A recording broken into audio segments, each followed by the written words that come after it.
Oke guys, welcome back to Crypto Indonesia bersama gue Toshi, di mana kita akan membahas segala sesuatu yang berhubungan dengan cryptocurrencies dan blockchain.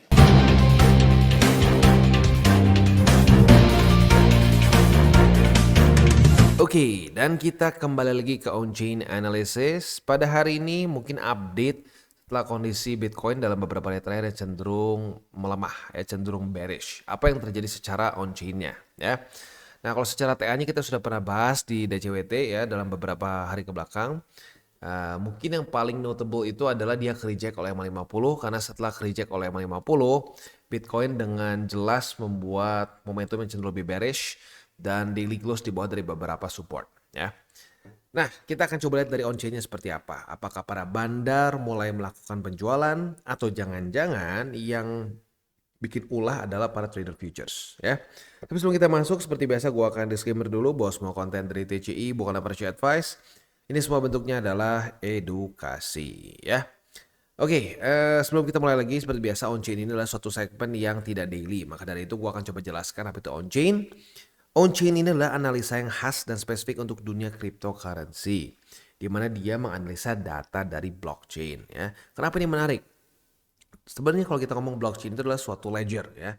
Nah, tetapi ledger biasa itu kan biasanya data tercentralized. Itu bisa diubah oleh admin lah kasarnya ya. Nah, tetapi kalau blockchain itu nggak bisa karena dia di secure-nya itu secara decentralized. Maka dari itu datanya tidak bisa diganggu gugat. Karena kalau ada data yang dipalsukan, para validators tidak akan memvalidate transaksi tersebut, gitu ya. Nah, simpelnya kenapa jadi menarik? Karena dengan seperti itu kita bisa lihat pergerakan para bandar, retailers, dan juga miners ya. Nah, tetapi seperti yang gue sering ingatkan juga lagi-lagi ya, ini bukan pengganti TA dan juga bukan pengganti fundamental. Ini adalah suplemen lagi tambahan yang bisa membuat kita semakin akurat dalam menganalisa market gitu ya. Oke, selanjutnya kita akan masuk ke Bitcoin Exchange Net Flow. Cara pakainya gimana sih? Simple banget. Di sini ada bar merah dan bar hijau. Bar merah artinya outflow, bar hijau artinya inflow. Outflow yang warna merah ini menunjukkan possible buying. Kenapa? Karena ini adalah data dari all exchange yang dari sini ya. Ada Binance, ada Bitfinex, ada juga Bybit, Bitget, dan seterusnya. Exchanger besar dunia ya. Nah, apabila warna merah, kita ambil contoh di sini nih, waktu bottom. Ya, kita bisa lihat merahnya banyak nih, dari tanggal 7 November, 8 November, 9 November, dan terus ya. Outflow juga nggak main-main, 29.000, 40.000, 36.000 BTC, dan seterusnya. Nah, ini menunjukkan bahwa para bandar itu melakukan possible buying dan mengeluarkan BTC mereka dari exchanger. Nah, pertanyaan satu, kalau lu ceritanya mau tarik BTC dari exchanger, kira-kira mau taruh di mana? Kemungkinan besar taruh di hardware wallet seperti Ledger, OneKey, Tangent, dan seterusnya. Nah, kalau lu hold di situ, kemungkinan akan di hold dalam waktu yang panjang. Nah, maka dari itu, outflow itu ada suatu pertanda yang bullish. Ya, sementara inflow kebalikannya. Inflow itu dari wallet lu masuk ke exchanger. Saat lu kirim BTC lu ke wallet, kira-kira mau ngapain? Nggak pasti lu jual, tapi kemungkinan besar dijual. Maka dari itu kalau hijau ini malah cenderung menunjukkan sentimen yang bearish begitu. Nah, kita akan lihat dalam beberapa hari terakhir, terutama ya basically bulan Juni inilah. Karena kita bisa dengan jelas dia membuat lower low, lower high, lower low, lower high, lower low, lower high. Nah, tetapi yang aneh adalah data dari net flow-nya. Dia cenderung outflow di tanggal 5, 6, 7 ya, saat dia turun outflow. Lalu di sini juga tanggal 11 Juni setelah dia drop outflow sempat naik sedikit tapi turun lagi ke bawah. Nah, jadi kalau kita di sini ini bukti bahwa para bandar yang mungkin terlihat seperti tidak pernah salah, seringkali mereka melakukan kesalahan juga. Mereka akumulasi malah di local top seperti yang kita bisa lihat di sini. Dan menurut gue make sense. Kenapa? Karena banyak yang berspekulasi bahwa BTC akan menembus 73.000 dan lanjut membuat all time high. Makanya banyak akumulasi di sini walaupun sedang meningkat ya. Tetapi yang terjadi ternyata bukanlah dia lanjut naik tapi malah koreksi. Nah, jadi lagi-lagi ini adalah satu pembuktian bahwa para bandar itu nggak selalu benar. Mereka terbukti ini datanya nggak bisa diganggu gugat. Mereka melakukan possible buying tetapi nggak lanjut naik gitu ya. Nah, itu dari para bandar. Sekarang dari para miners gimana? Untuk para miners kita bisa lihat di sini dia sempat ada outflow cukup besar ya. Di tanggal 8 Juni setelahnya ya cenderung flat sih. Nah, tetapi intinya sama, mereka cenderung lebih banyak outflow sih dibanding inflow. Nah, tetapi kita bisa lihat pada faktanya sekarang market lanjut turun ke bawah. Nah, jadi kalau kita lihat secara data on-chain-nya, para bandar, retailers, dan para miners semua cenderung terkecoh oleh kondisi market. Ya. Nah, berarti kalau bukan bandar, bukan retailers, bukan juga miners secara spot, ya, jangan-jangan apa? Trader futures. Nah, tapi sebelum kita masuk ke sana, kita akan dengar dulu pesan-pesan dari sponsor kita, baru nanti kita akan bahas apakah jangan-jangan penyebab utama dari volatility yang cenderung bearish ini adalah para trader futures. Oke, today's video is brought to you by BitGet. Dimana di sini baru saja listing ZK Zinc ya. Nah, buat lo yang tertarik untuk trade ZK Zinc bisa pertimbangkan untuk trade di BitGet. Kenapa? Karena mereka sedang ada event ya. Jadi ZK USDT dan ATH USDT kita bisa mendapatkan BGB. Jadi ini adalah masuknya ke program trade to earn-nya mereka ya. Ini berlangsung dari tanggal 18 Juni sampai tanggal 24 Juni. Jadi masih ada waktu buat lo yang tertarik, silahkan bisa klik di link description di bawah, ada klik trade to earn. Gimana cara ikutannya? Kita pakai register button now-nya, lalu kita complete KYC kita, dan lu bisa trade ZK USDT atau ATH USDT spot trades ya. Nah, setelah itu lu tinggal harvest aja. Rules-nya seperti ini. Buat lu yang tertarik silahkan bisa ikutan ya. Jadi kurang lebih seperti itu. Buat lo yang belum punya akun di BitGet, boleh pertimbangkan untuk menggunakan link referral kita di bawah. Oke, dan kita lanjut aja ke Bitcoin Estimated Leverage Ratio. Ini apaan bang? Ini adalah coin reserve, open interest dibagi dengan coin reserve.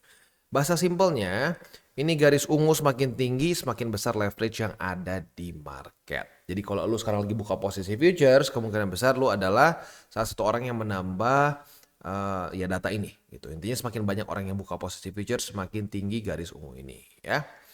Nah, dengan seperti ini kita bisa melihat resiko sebenarnya, atau kita juga bisa melihat apakah market ini ngedrop gara-gara posisi futures atau bukan gitu ya. Kita bisa ambil data di sini ya. Kita highlight dari tanggal 5 Juni. Kita bisa lihat di sini saat dia naik, dia bersama naik juga dengan estimated leverage ratio. Artinya peningkatan BTC dari 67.700 ke 70 ribuan ini terbantu oleh posisi futures yang naik ke atas. Nah, tetapi kita bisa lihat di sini saat harga mulai turun di sini nih. Turun di sini, dia bersama juga dengan estimated leverage ratio yang turun sedikit.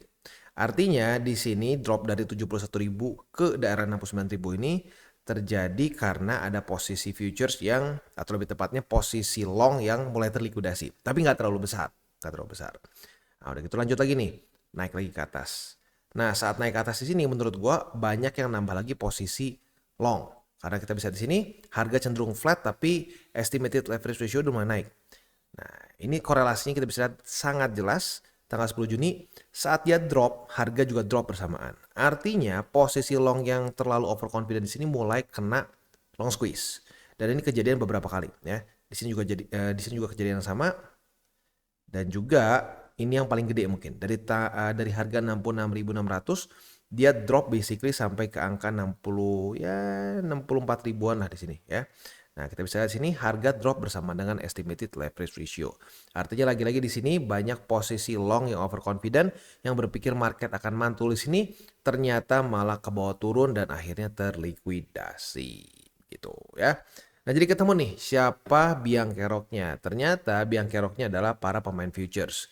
Karena secara spot cenderung terjadi akumulasi. Ya, akumulasi yang cukup besar dari tanggal 4 sampai tanggal 7, lalu akumulasi lagi di tanggal 11 sampai tanggal 13, dan juga ada akumulasi lagi di tanggal 19 dan 20. Tetapi harga terus turun. Ternyata ketemu ya, penyebabnya adalah posisi futures yang terlalu over leverage ya, dan overconfident.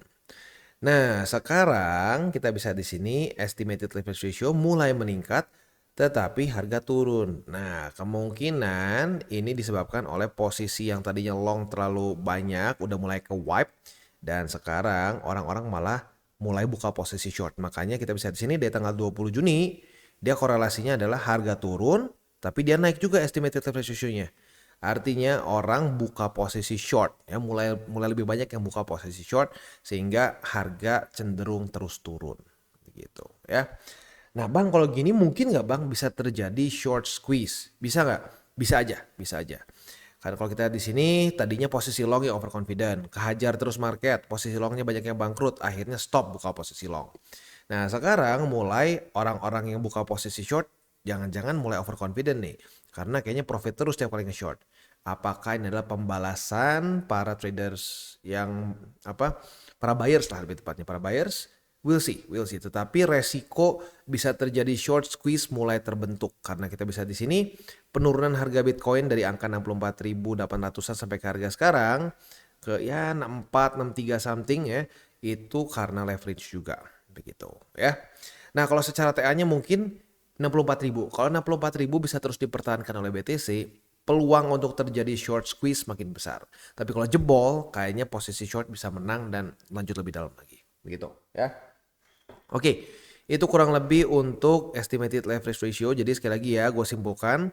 Kalau secara spotnya kita bisa di sini cenderungnya akumulasi para miners, retailers, dan bandar. Walaupun nggak setiap hari ya, tapi kalau kita lihat dari bulan Juni ini lebih banyak terjadi outflow ya. Nah, jadi biang keroknya adalah para trader futures yang mungkin terlalu overconfident, terutama posisi longnya ya. Dan sekali lagi gue ingatkan ada resiko short squeeze karena ya seperti yang gue sudah bahas tadi ya, mulai harga turun berkorelasi dengan estimated leverage ratio yang meningkat ke atas. Berarti semakin banyak orang yang buka posisi short gitu ya. Oke, untuk MVRV ratio ini dia menghitung apa sih? Ya, kalau mau dibikin super simple gini deh, ini kayak RSI. Ada angka 1 dan 3,7. Ini sayangnya di-skewed sedikit ya, jadi nggak bisa kita lihat langsung. Tapi pokoknya ini angka 3. Kalau dia sampai di atas dari 3,7, itu artinya dia sedang overvalued ya, dan itu pertimbangkan untuk menjadi TP, tempat untuk kita TP ya. Di cycle kemarin saat kita kebagian TP ya, di saat dia tembus 3,7 itu asik ya. Tapi buat yang nggak dapet ya mungkin sedikit sedih lah gitu. Nah tapi sekarang karena masih jauh ya berarti belum waktunya untuk TP secara MVRV. Kalau untuk TA kita sudah pernah bahas beberapa kali dan kita udah berbagai TP juga untuk Bitcoin gitu ya. Oke, jadi kurang lebih seperti itu untuk hari ini. Kita bisa lihat kondisi market dalam masa-masa yang ya sebenarnya cukup mengkhawatirkan ya. Secara fundamental kita tahu ada resiko kemungkinan bisa terjadi resesi. Secara TA dia mulai membuat lower low, lower high, lower low, lower high dan sepertinya support terus-terusan jebol ya. Dan secara on chain kita bisa lihat banyak para trader futures yang mulai berspekulasi kayaknya ya. Terutama kemarin-kemarin ini ya, terutama di ini sih daerah 70 ribuan. 70 ribuan tuh kayaknya banyak yang buka posisi long berharap bahwa Bitcoin akan lanjut membuat higher high dan all time high selanjutnya gitu karena momentumnya kemarin sepertinya kayak terbentuk itu di sini ya.